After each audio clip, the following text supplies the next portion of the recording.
السلام عليكم ومرحبا بكم معايا مرة أخرى وفيديو جديد على قناتي نكهة البيت السعيد.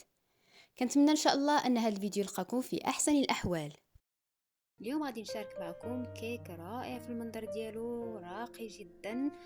كيك نقدروا نعتمدوه ككيك يومي، يحمر الوجه مع العائلة والضيوف، بمذاق الشوكولا والفاني. بلا ما نطول عليكم، دوزوا المقادير وطريقة التحضير وفرجة ممتعة. بالنسبه للمقادير غادي نحتاجو 4 البيضات، كاس ديال الحليب، كاس ديال السكر سنيده، كاس ديال الزيت، رشيشه ديال الملح. غادي نحتاج كذلك 2 ساشيات ديال خميره كيماويه، 2 ساشيات ديال سكر فاني، معلقه كبيره ديال الخل، 2 معالق كبار ديال نشا الذره، 2 معالق كبار ديال الكاكاو، ومعلقه كبيره ديال قهوه سريعه الذوبان. وبالنسبه للدقيق فانا احتاجيت تقريبا 14 معلقه كبيره ديال الدقيق. وبطبيعه الحال الدقيق فهو كيبقى على حسب النوعيه. اول حاجه غادي نكسر البيض ونخدمه مزيان مع السكر سنيده حتى كيرغوي وكيتضاعف في الحجم ديالو، كيولي اللون ديالو فاتح.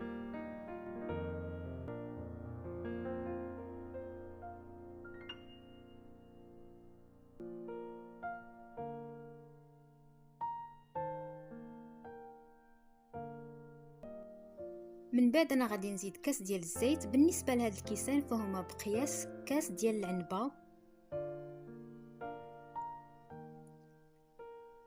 غادي نخدمها واحد شويه،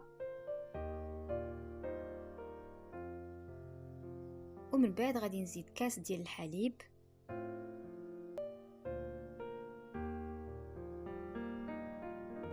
ونخلط كذلك واحد شويه، يعني ما نكثرش في التخلط بزاف ملي نزيد الحليب. يعني واحد شويه صافي، غير تخلطوا لي العناصر مزيان.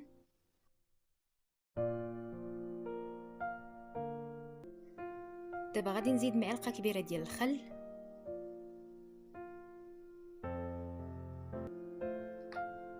جوج اكياس ديال الخميره الكيماويه، ونخلط جيدا.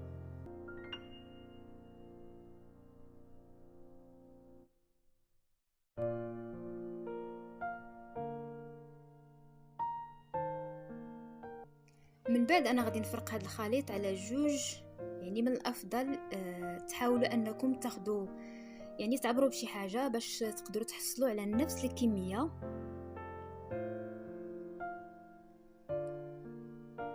واحد الخليط غادي نزيدو قهوه سريعه الذوبان والكاكاو. كنذكر 2 معالق كبار ديال كاكاو مر ومعلقه كبيره ديال قهوه سريعه الذوبان. نخلط جيدا. يعني من الافضل ان هذاك الكاكاو تغربلوه باش ما يخلي لكمش دوك الحبيبات. ما ننساش رشيشه ديال الملح،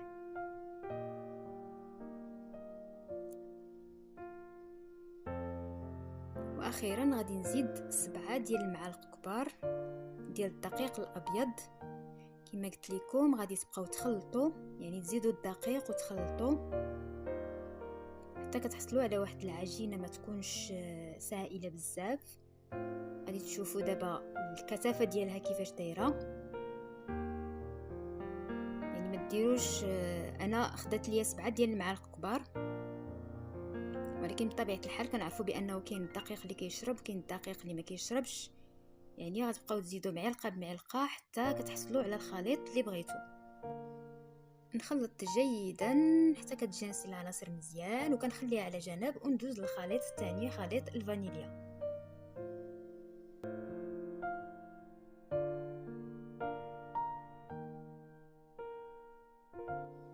بالنسبه للخليط الثاني فانا غادي نزيدو 2 ديال الساشيات ديال السكر فاني.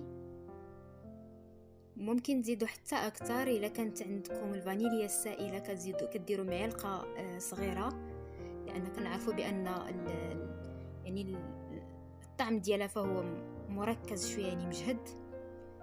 رشيشه ديال الملح، ودابا غادي نزيد 7 المعالق ديال الدقيق الابيض. بالنسبه للدقيق فانا خلطت معاه هذيك 2 معالق ديال النشا اللي كاينين في المقادير، ودابا غادي نبقى نزيد شويه بشويه حتى كنحصل على واحد العجينه عندها نفس الكثافه ديال العجينه الاولى، اي عجينه الكاكاو. بالنسبه لي انا فرقت العجينه على 4 ديال الكؤوس متساويه. بهذه الطريقه انا غادي نكون كنضامنه بانني غادي نحصل على 4 ديال الطبقات متساويه. خديت واحد المول مربع اللي لبستو بورق المطبخ، ودابا غادي نخوي الطبقه الاولى او العجينه الاولى، العجينه ديال الكاكاو ولا الشوكولا، نحاول نسرحها على طول المول.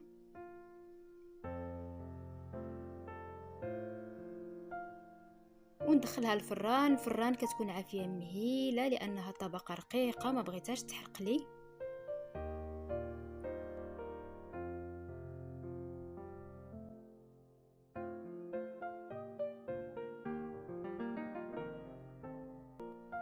ملي كطيب الطبقه الاولى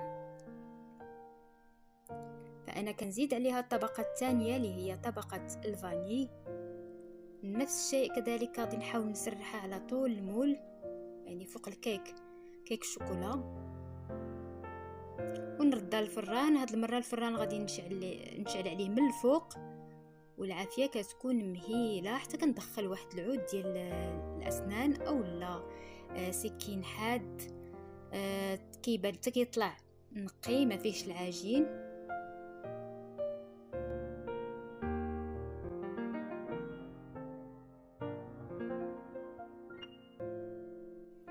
وملي كطيب الطبقه الثانيه كنزيد عليها الطبقه الثالثه اللي هي طبقه الشوكولا، وكنستمر بهذه الطريقه هذه حتى كنكمل الطبقات باربعه اللي عندي، يعني فاني شوكولا فاني شوكولا. ودائما بالنسبه للطبقات الثانيه والثالثه والرابعه فانا كنشعل الفران غير من الفوق، ما كنشعلش من التحت.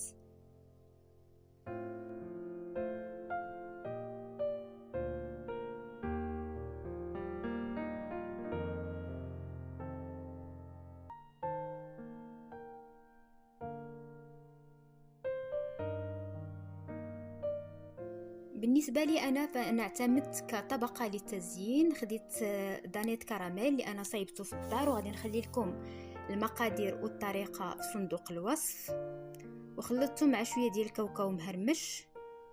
غادي نخويه فوق الطبقه الرابعه وهو مازال سخون. نحاول نسرحه فوق الكيك.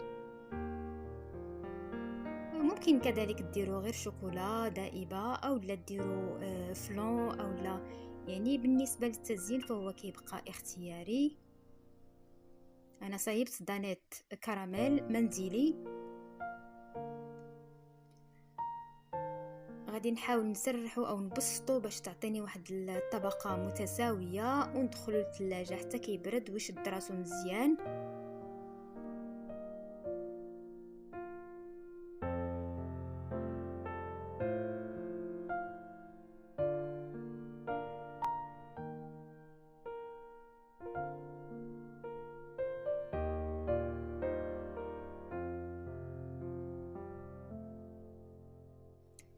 ومن بعد كندوز باش نقطعو قطع متساويه كما كتشوفوا. كيك رائع في المنظر ديالو، راقي وبمقادير جد بسيطه، تقدري تعتمديه ككيك يومي، كيجي لذيذ في المذاق ديالو كما سبق ليا وقلت لكم. فالمنظر رائع، وغادي تشوفوا دابا ملي نقطعو.